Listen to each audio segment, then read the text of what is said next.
কোরআন শরীফের এমন কিছু আয়াত আছে যা পাঠ করলে সাথে সাথে আল্লাহ পাক রব্বুল আলামিন গায়েবী সাহায্য দান করেন।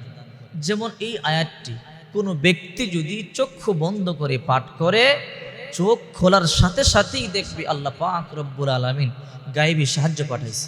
শুনলে আশ্চর্য হয়ে যাবে, তবে বিশ্বাস রাখতে হবে।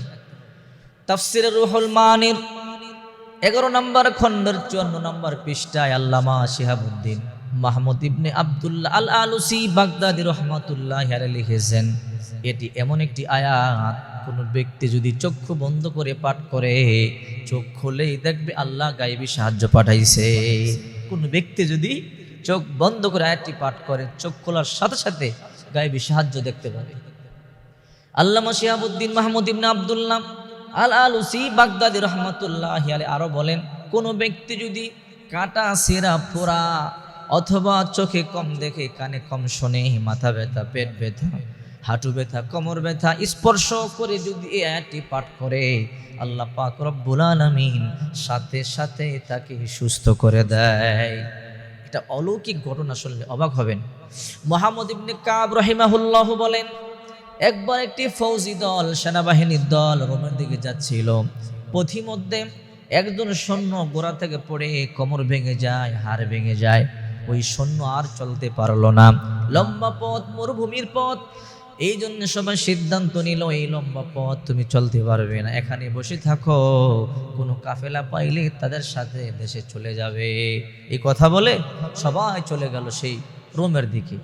এই সৈন্যটা একা একা মরুভূমির মধ্যে পড়ে পড়ে চোখের পানি ছেড়ে কান্না করে। একদিন চলে গেল, 2 দিন চলে গেল, 1 সপ্তাহ চলে গেল, কোনো খাবার নাই, পানি নাই। হঠাৎ করে চিন্তায় পড়ে গেল, এমন ঘন কুয়াশা, কোনো মানুষ নাই মরুভূমির মধ্যে, নিশ্চয়ই আমার মৃত্যু আমার কাছাকাছি চলে এসেছে। তাই চোখের পানিগুলো ছেড়ে বলে, আল্লাহ, এই মরুভূমির মধ্যে তুমি ছাড়া বাঁচাইবার মতো আর কেউ নাই। আল্লাহ, এই মরুভূমির মধ্যে তুমি ছাড়া সাহায্য করবার মতো আর কেউ নাই। চোখের পানিগুলো ছেড়ে কান্না শুরু করে দিল, একমাত্র রব্বুল আলামিনকে ডাকতে শুরু করে দিল। আল্লাহ বলে, আমি এমন তোমার রব, আমি এমন তোমার রব, সবাই ঘুমায়, আমি আল্লাহ কিন্তু ঘুমাই না। আল্লাহু লা ইলাহা ইল্লা হুয়াল হাইয়ুল কাইয়্যুম লা তাখুযুহু সিনাতুন ওয়ালা নাওম। আমি আল্লাহ চিরঞ্জীব, আমি দ্বারক বাহক, আমি ঘুমাই না, তোমরাও যাই না বান্দা। দুনিয়ার সবাই ঘুমায়, আমি ঘুমাই না, কারণ তুই কখন আমাকে ডাক দিবি, সাথে সাথে আমার জবাব দেওয়া লাগবে। আল্লাহ ঘুমায় না। ওই আল্লাহর বান্দা চোখের পানিগুলো ছেড়ে কান্না শুরু করে দিল, আল্লাহকে ডাকা শুরু করে দিল।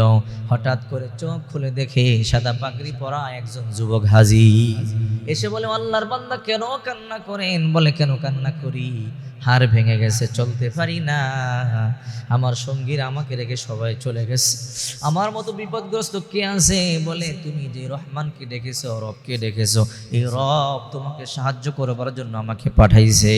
তুমি সূরা তাওবার 129 নম্বর অর্থাৎ শেষ আয়াতটি পাঠ করো, তোমার ক্ষত স্তরের মধ্যে স্পর্শ করে পাঠ করো। ফা ইন তাওয়াল্লাউ ফাকুল হাসবিয়াল্লাহু লা ইলাহা ইল্লাহু আলাইহি তাওয়াক্কালতু ওয়া হুয়া রাব্বুল আরশিল আযীম। কিতাবের মধ্যে আছে, ওই আল্লাহর বান্দা যখন কোমরের মধ্যে হাত দিয়ে পড়েছে, পড়তে দেরি, মুহূর্তের মধ্যে সুস্থ হইতে দেরি নাই, মুহূর্তের মধ্যে সুস্থ হয়ে গেছে। এই জন্য এই আয়াতটি অত্যন্ত পাওয়ারফুল আয়াত। ফা ইন তাওয়াল্লাউ ফাকুল হাসবিয়াল্লাহু লা ইলাহা ইল্লাহু আলাইহি তাওয়াক্কালতু ওয়া হুয়া রাব্বুল আরশিল আযীম। কানে কম শোনেন, হাতে স্পর্শ করে আয়াত পাঠ করবেন। চোখে কম দেখেন, চোখের মধ্যে স্পর্শ করে আয়াতটি পাঠ করবেন। মাথা ব্যথা, মাথার মধ্যে হাত দিয়ে পাঠ করবেন। হাঁটু ব্যথা, হাঁটুর মধ্যে হাত দিয়ে পাঠ করবেন। কোমর ব্যথা, কোমরে হাত দিয়ে পাঠ করবেন। পেট ব্যথা, পেটের মধ্যে হাত দিয়ে পাঠ করবেন। ফা ইন তাওয়াল্লাউ ফাকুল হাসবিয়াল্লাহু লা ইলাহা ইল্লাহু আলাইহি তাওয়াক্কালতু ওয়া হুয়া রাব্বুল আরশিল আযীম। পড়তে দেরি হবে, আল্লাহ পাক রব্বুল আলামিন আপনাকে সাহায্য করতে দেরি হবে না। আপনার বিশ্বাস যেমন হবে, আপনি ফল তেমন পাবেন। এই জন্য মুহাম্মদ ইবনে কাব বলেন, চক্ষু বন্ধ করে কোনো ব্যক্তি যদি ইয়াকিনের সাথে, বিশ্বাসের সাথে এই আয়াতটি পাঠ করে, চক্ষু খুলেই ফলাফল দেখতে পাবে। তবে বিশ্বাসটা এমনই হওয়া লাগবে।